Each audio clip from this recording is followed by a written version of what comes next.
In February of 2022, I had had a couple girlfriends over for dinner. We had a wonderful time together, and they left.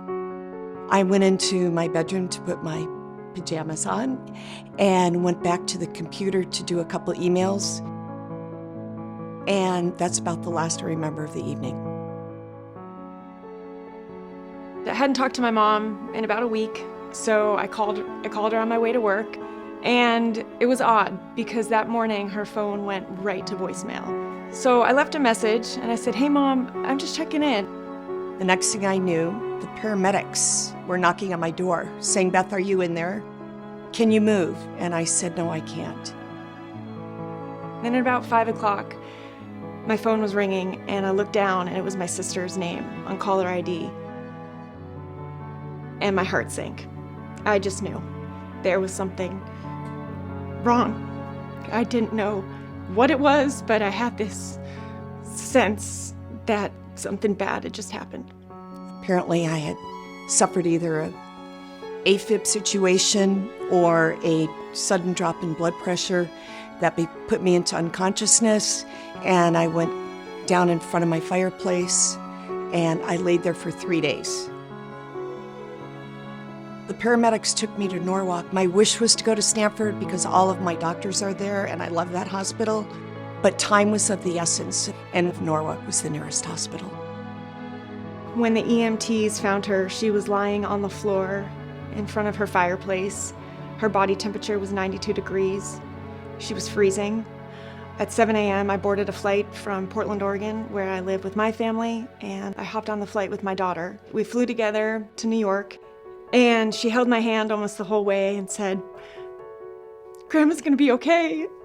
And she tried to reassure me with all of the hope and innocence of a little 10-year-old girl.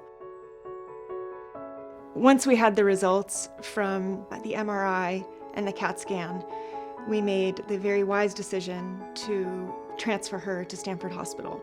When Beth first came into the emergency department, I noted not only her very significant injuries, which included quadriparesis or weakness of all 4 limbs, but the significant spinal fracture and spinal cord injury and the potential that those injuries could be permanent. The most vivid memory I have is of Dr. Douglas, who was my beautiful surgeon, inside and out. Very profoundly, she said, "Beth, I am going to do the very best job I can, but I can't guarantee that you'll ever walk again." And I was grateful for her honesty, but at that point, I did not want to live. My daughter Kim said to me, "Mom, if you see Pop's hand," who's my husband who passed away suddenly, she said, "If you see his hand, grab it, Mom. We would understand." And I looked at her with tears. We all had tears. And I said, "I will." And that's the last I remember. And she came back 9 hours later. We love you, Mom. It's so amazing. The doctor said it went so well. She was going to fight for this. She was so happy to be on the 10th floor. Stamford Hospital had therapists come to see her every day. I was sitting down, kind of watching what was happening. And at the end of the session, one of the therapists said, "Kelly, your mom has this in her. She's got the strength. It's gonna come back."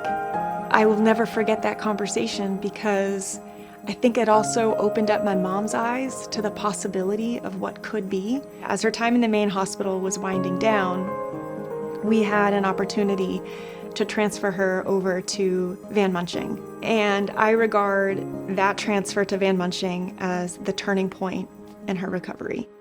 The following day, she was in action. She would have about 3 therapy sessions every single day, and that was a combination of physical therapy and occupational therapy. The beauty of Van Munching is it's a 1-to-1 patient-therapist ratio. I can't say enough wonderful things about the staff at Van Munching. Gave me the gift of walking. Dr. Douglas, when she came into my room one day and was so excited to see the progress that I had made, and she said, "Beth, I believe in you, and I believe one day you are going to walk on your own." Those were the greatest words I could have heard. I remember they would say things like, okay, so Beth, when you get in and out of a car, this is how you need to position yourself. And in that moment, my mom envisioned herself in a car. And so they made things come to be and come true because they have enabled all of these possibilities for her. I took 65 steps the other day, and yesterday I took 110. And today I think I took 120 steps. And if I had a chance to tell the therapists and the nurses that my mom worked with, I would remind them that they were a bright light in a very dark time in our lives, and that we are forever grateful for the way that they cared for my mom and the way that they loved her, and also for the guidance that they provided to our family. There aren't enough words to describe the love that I was surrounded by, and I never would have made it this far if I hadn't been at Stamford Hospital. They're my family, and they will always be my family.